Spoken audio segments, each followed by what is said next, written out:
Brayden Knox wasn't expecting to see her tonight, not after 17 years. Not in that dress, not smiling like that. The ballroom of the Fairmont Grand shimmered in gold and crystal, buzzing with champagne flutes and whispered stock deals. It was the kind of place Brayden had grown used to billion-dollar pledges, high society masks, and fake laughs that echoed against marble columns.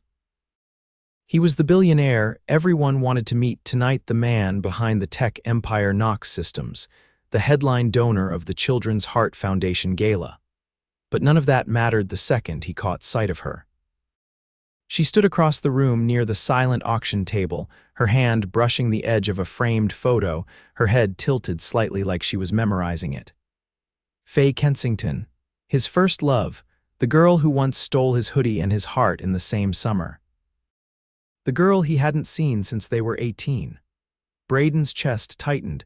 She hadn't changed much, still had that wild, honey-colored hair she used to tie up with pencils, still had that quiet fire in her eyes. But now there was something else, grace, maybe. Or maybe it was just that she didn't look like a girl anymore. She looked like a woman he could never forget. He moved across the room before he could talk himself out of it. "Faye Kensington," he said as he stopped beside her, "tell me this isn't the real thing and I've just had too many glasses of overpriced champagne." Faye turned slowly, her eyes widening when she saw him. "Brayden," he gave a breathless laugh, "so it is you. Wow." She blinked, clearly stunned. "I thought you'd be in Silicon Valley surrounded by robots and bodyguards." "I left the robots at home," he said, grinning. "Bodyguards are probably lurking behind a curtain." She laughed, and it was exactly the same laugh that used to make his stomach twist when they were kids. Brayden had built a billion-dollar company, sat across from presidents, owned penthouses across 3 continents, but nothing had ever shaken him like this moment. "What are you doing here?" he asked. "I work with the charity now," she said. "I help coordinate the silent auction and some of the community programs." He looked down at her clipboard. "So you're running the show." "Something like that," she said, her smile softening. "What about you, still writing code in your garage?" "More like writing checks now," he said. "I'm the headlining donor tonight," her eyebrows lifted. "You're the anonymous match donor," he nodded. "Guilty?" "Wow," she murmured. That's incredible, Brayden." He shrugged like it didn't matter, but the way she looked at him made something in him ache. He hadn't realized how much he missed someone looking at him without seeing dollar signs. "You look good," she said after a moment. "So do you," he said, his voice quiet. "Better than I remember, and I remember a lot." She glanced down, a flicker of something in her expression. "It's been a long time." 17 years, he said. "Not that I was counting." She looked up at him again, her eyes searching. "You never came back to Maple Falls." "You left first," he said. "It came out too fast, too raw." She hesitated. "I had to, I know," he said quickly. "College. Scholarships, new life, He ran a hand through his hair. "I didn't think I'd ever see you again." Neither of them spoke for a moment. They both stared at the painting in front of them, pretending they weren't suddenly 14 again under the oak tree behind her house. "You want to get some air?" she asked suddenly. Brayden nodded. Yeah, I'd like that." They slipped out through the terrace doors, the cool night air wrapping around them as the city lights glittered below. Faye leaned on the railing, her gaze fixed on the skyline. "I used to dream about this view," she said. "When we were kids, remember that?" "Yeah," he said, stepping beside her. "You said you wanted to live in a city where you could see the stars and the skyline at the same time. You told me that didn't exist." "I was wrong." She glanced up at him. "You're here now." "I guess I am." And just like that, the air between them shifted. He wasn't the billionaire anymore. She wasn't the charity coordinator. They were just Brayden and Faye again. "You know," he said slowly, "I still remember the way you kissed me behind the movie theater." She laughed, her face turning toward his. "You were shaking. You bit my lip. You deserved it. You said something stupid." "I probably did," he grinned. "But it was still the best kiss I've ever had." She looked at him, her eyes warm. "You haven't kissed a lot of girls since then." "Too many," he said honestly, "but none of them were you." A silence settled between them, not awkward, just thick with things unsaid. "I should get back inside," she said softly. He nodded but didn't move. Can I see you again? She blinked. You want to? Faye, I've built companies, flown private jets, had dinners with people whose names are on buildings. And none of it ever made me feel the way I felt when I saw you across that ballroom. She stared at him. I don't know what this is, he said, but I want to find out, even if it's just coffee or lunch or walking through the city like we used to talk about. She looked uncertain for a second. Then something in her eyes softened. Okay, coffee, he smiled, something warm and real blooming in his chest. Tomorrow, he asked. She nodded. Tomorrow. As she walked back into the ballroom, Brayden stayed on the terrace, his heart pounding like he'd just closed the biggest deal of his life. He had no idea if this was just nostalgia or something real, but he knew one thing for sure. He wasn't letting her disappear again. The next morning, Brayden arrived at the corner cafe 5 minutes early, which was unusual for him. His assistant normally scheduled him to the second, but he'd cleared the entire morning. He didn't want to risk a single interruption. He chose a table by the window, far enough from the bustle of the barista counter, but close enough to spot her the moment she walked in. A server approached, recognizing him instantly, but he waved off any special treatment with a discreet shake of his head. When Faye walked in, she wasn't looking around for him. She walked like she already knew he'd be there, waiting. She wore a pale blue blouse tucked into dark jeans, and she carried a canvas tote with a clipboard sticking out the top. Professional but effortless. I was beginning to think you'd changed your mind, he said as she sat across from him. I almost did, she replied, pulling her hair over one shoulder. But curiosity won. He leaned back, watching her. Curiosity about me? Or about the man who vanished after senior year and then turned up donating millions? Don't flatter yourself, she said, but her eyes gave her away.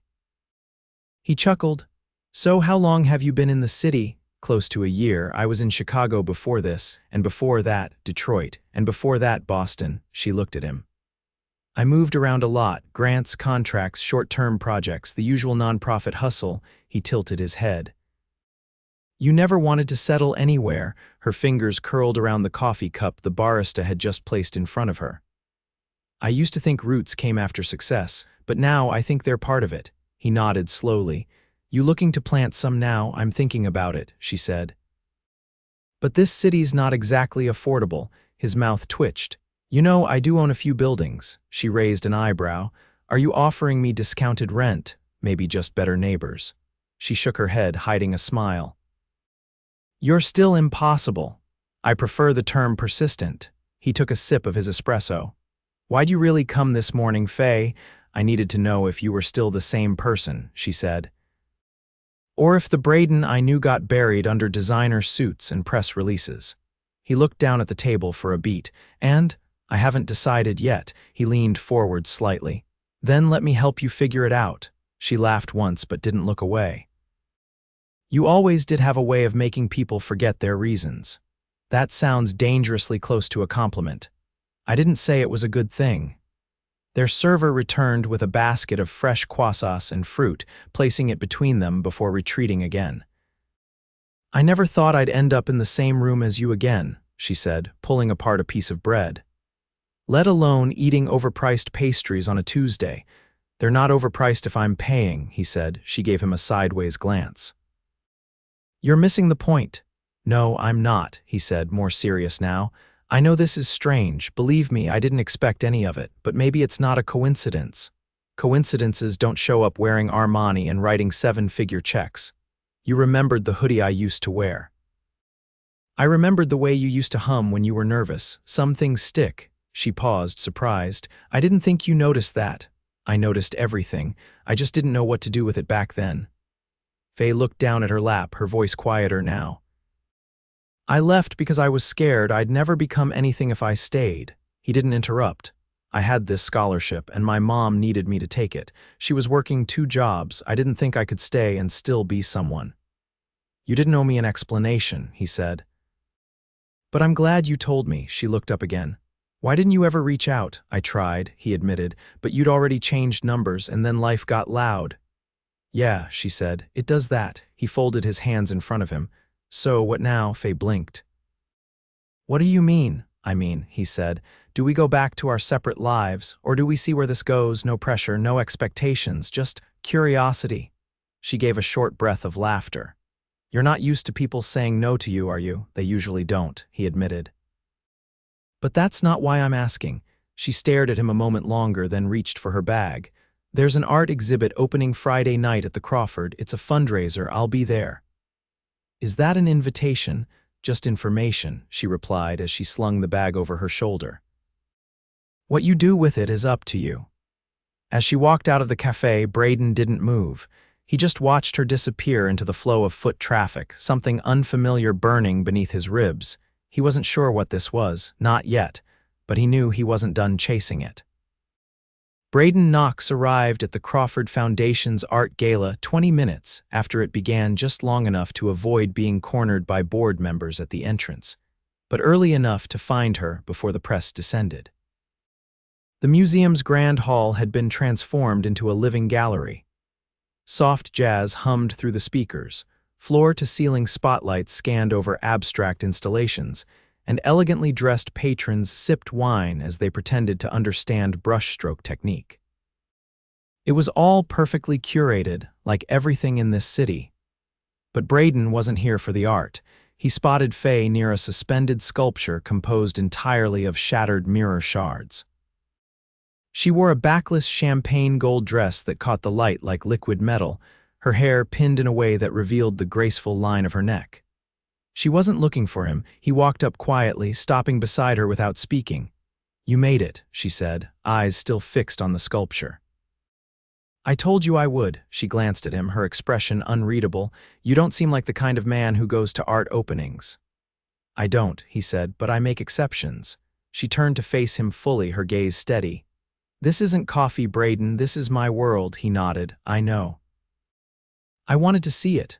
A man in a gray velvet blazer approached her, placing a hand lightly on her arm. Faye, they're asking for you near the donor wall, something about a misprint. Of course they are, she muttered, then turned back to Brayden.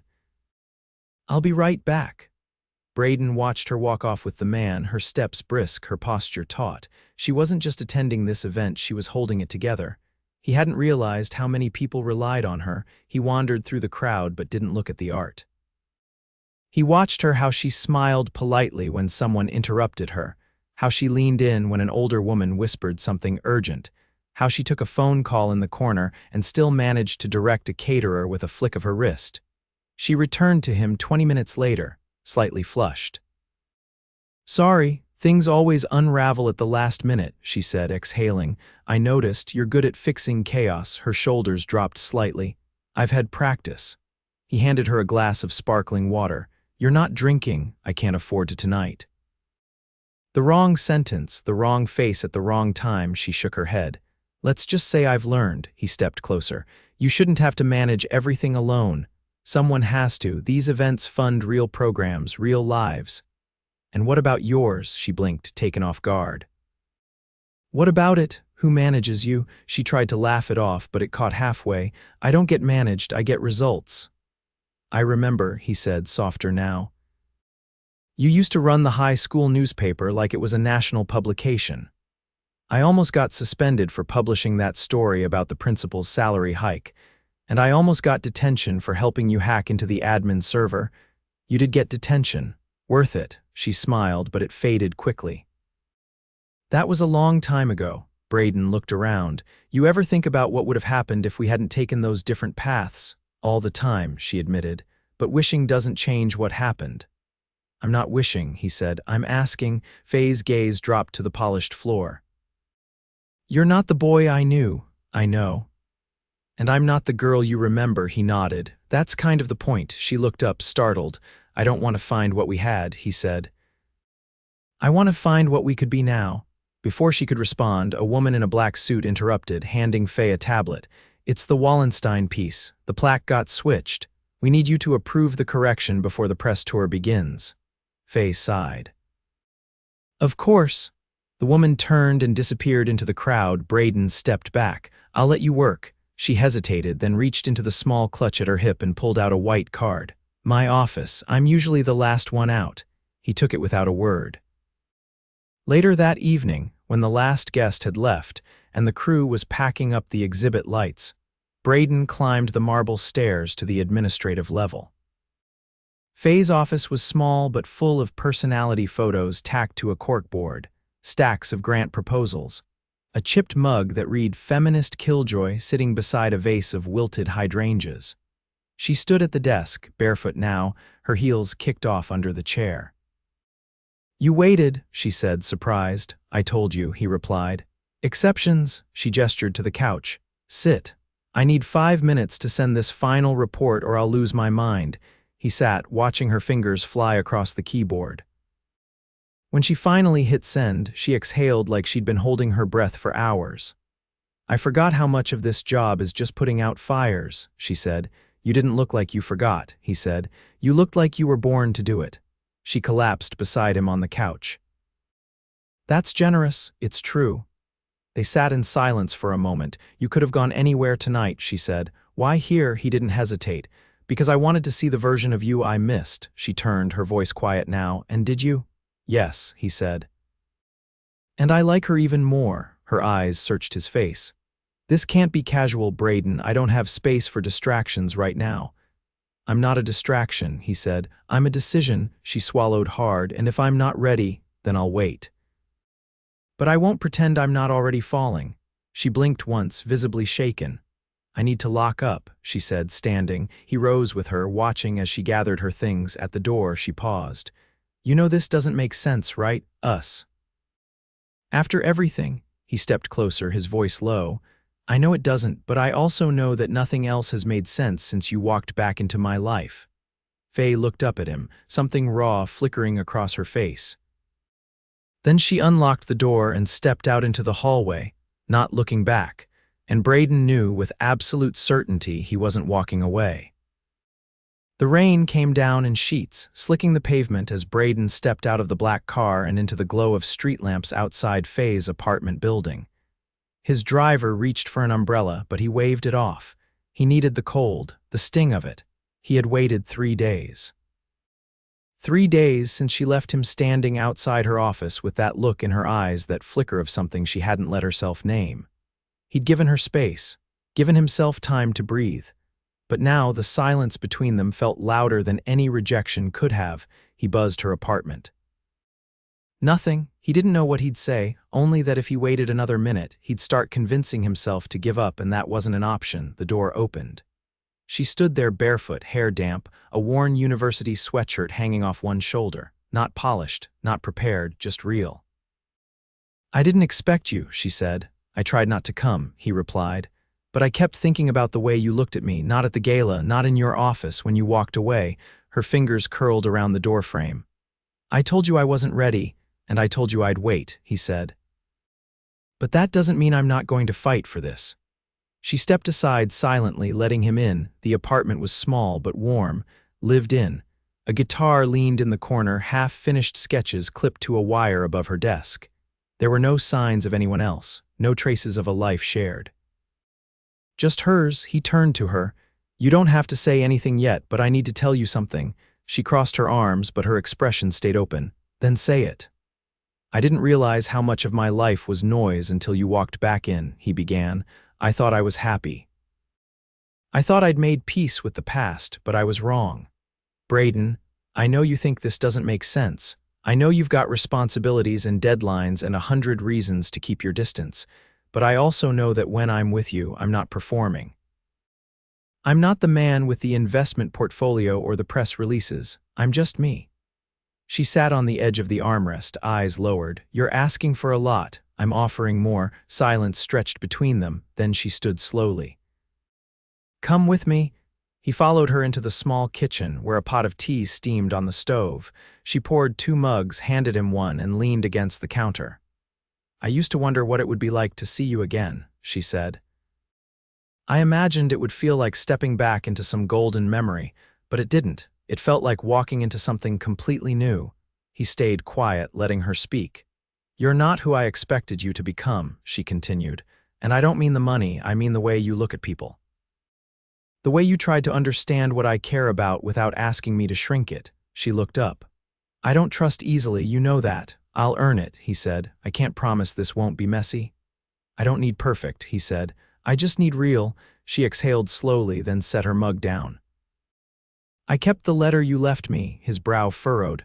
What letter? You slipped it into my yearbook the night before I left, she said. I didn't find it until months later. By then, I'd convinced myself it was better to forget you. He stepped closer. Do you still have it? She nodded. In the back of my closet, with everything else I told myself I didn't need. He reached for her hand. Faye, I don't want to be a memory. Her voice was barely above a whisper. Then don't be. He kissed her before the moment could pass. It wasn't hesitant. It wasn't tentative. It was the kind of kiss that closed the space between 17 years and claimed something new in its place. When they pulled apart, she rested her forehead against his. What happens now? She asked. I've got a jet fueled up by morning, he said. We could disappear. She laughed softly. Tempting, but I've got a meeting at 8. Then I'll move mine, he said. I'll wait outside your office with coffee. She looked up at him. You're not going to make this easy, are you? Never, he said. But I'll make it worth it. The next evening, she stood at the edge of a rooftop garden lit with strings of warm lights, the city skyline sprawling wide around her. Brayden had said to meet him at 7. She'd expected a restaurant, maybe a reservation for 2. She hadn't expected this. He emerged from behind a row of tall, potted olive trees, dressed down in dark jeans and a white button-up, sleeves rolled. No audience, no photographers, just him. You bought this place, didn't you? She asked, stunned. Technically, I already owned it, he said. I just never used it. She looked around. Why tonight? Because this is where I realized something, he said. I've spent years collecting things I thought meant success. But none of it made me feel like I do when I'm standing in front of you. He reached into his pocket and pulled out a small black box. Her breath caught. I'm not asking you to marry me, he said quickly. Not yet, I'm not that presumptuous. She raised an eyebrow. Yet, he opened the box. Inside was a delicate gold bracelet, engraved on the inside with a single word, stay. I'm asking you to let me be part of your life, he said. Whatever pace, whatever terms, I'll follow your lead, just don't shut the door. She lifted the bracelet, turning it over slowly in her hand. Then she held out her wrist. He fastened it gently. She leaned up on her toes and kissed him again, slower this time, with certainty. When I saw you at that gala, she said, I thought you were a ghost from another life. And now, she said, I think you might be the future I didn't know I wanted. He pulled her close, the lights above them glowing like stars, and for the first time in years, everything made sense. Faye stood before the mirror in her bedroom, carefully pinning on the final earring. The early morning sun filtered through gauzy curtains, casting a golden hue on the soft cream blouse she wore. Today wasn't a gala, a fundraiser, or an art opening. It was just an ordinary Thursday. But it was the first time she'd be meeting Brayden's board. She reached for the folder on her nightstand, flipping it open to skim the presentation she'd prepared. When Brayden had asked her to consult with his company on a new education initiative, one that would funnel resources into underfunded public schools, she'd hesitated. Not because she didn't want to, but because she knew what it meant. This wasn't a fling. It wasn't a nostalgic detour. It was real. She arrived at the Knox Systems headquarters with 15 minutes to spare. The receptionist greeted her warmly and directed her to the executive elevator. As the sleek doors opened onto the top floor, Brayden was already waiting by the glass wall, his jacket off, sleeves rolled to his elbows. You're early, she said, stepping into the quiet space. He turned. You're the one who said punctuality is respect. You remembered. He walked toward her, offering a quiet smile. I remember everything you say. It's actually kind of a problem. She tilted her head. You're not nervous, are you? I've pitched to kings, he said, but none of them ever looked at me the way you do when I get something wrong. She laughed. Then don't get anything wrong. Helpful advice. They stood in the center of the boardroom as the other executives began filing in. Faye took her place at the head of the table, Brayden beside her but slightly back, letting her lead. She presented clearly, answering questions with poise and laying out a strategy that blended community engagement with digital access. No fluff, no ego, just vision. When it ended, one of the more senior directors leaned in and said to Brayden, "She's sharper than our last 3 consultants combined." Faye caught Brayden's subtle nod, but he said nothing. He didn't need to. He wasn't here to impress. He was here to support. Afterward, they rode the elevator down together in silence until the doors opened onto the street where his car waited. "I didn't ask you to do that just because whatever this is," he said, holding the door open for her. "I didn't accept because of what we are," she replied, sliding in. As the driver pulled into traffic, Brayden looked over. "I have something to show you. It's not far." She didn't ask questions. She simply nodded. The car pulled up to a quiet block lined with brownstones. He led her up the steps of one and unlocked the front door. Inside, it was nearly empty. Sunlight spilled across hardwood floors and dust hung in the air like suspended secrets. "This was my mother's," he said. "She kept it after we moved. I've had it renovated, but I haven't touched the inside yet." Faye ran her hand along the window frame. "It's beautiful." "I didn't bring you here for the architecture," she turned to him. "I bought this place with the idea that maybe one day something in my life would feel settled enough to stay," he continued. "I've spent so long moving, acquiring, building. Always thinking the next deal or the next city would be the one that finally felt like home." He stepped closer. "But then you walked in again and I realized home isn't a place, it's a person." Her eyes softened. "I want this to be ours," he said. "Not in theory, not eventually, now. I want to build something that doesn't disappear when the lights go out." She stepped forward, placing a hand on his chest. "You're not the only one who's been chasing something, I know. I was so afraid that if I let you in, it would all fall apart," she said, "but it turns out. I was holding it together with fear, and you," she paused, "you've only made me stronger." He lowered his forehead to hers. "So is that a yes?" "Yes to what?" "Yes to everything," she smiled. "Ask me again tomorrow," he laughed. "I will." Every day. Later, they spent the afternoon in the empty house, sitting on the floor with takeout containers and bare feet. She walked through each room, imagining color palettes and furniture. He followed behind, asking questions, taking mental notes. That evening on the back patio, he took her hand. "There's only one thing missing." She raised an eyebrow. He pulled a key from his pocket and placed it in her palm. No strings, no pressure, just access to whatever this becomes. She closed her fingers around the cool metal and kissed him softly. Months passed quickly. She moved into the brownstone in late spring, not all at once, first a few books, then her favorite mugs, eventually everything. The Knox Foundation launched its education initiative with Faye as the lead strategist. She hired a small team, built a program from scratch, and watched it change lives. Brayden never micromanaged. He simply showed up when it mattered, and when it didn't, she began sketching again. He found her late at night by the fireplace, charcoal smudges on her fingers, a glass of wine half full beside her. He never interrupted, just sat nearby, reading, listening to the quiet. One evening, as the first crisp winds of fall arrived, they stood on the rooftop of their home, the skyline sprawling before them. "You know," she said, wrapping her arms around his waist, "I used to think people only got one great love. And now I think. Sometimes, if you're lucky, you get to fall in love with the same person twice." He kissed her hair. "I never stopped. They stayed like that, no noise, no flash, just them until the stars came out and the whole city disappeared behind the dark. And this time, neither of them walked away."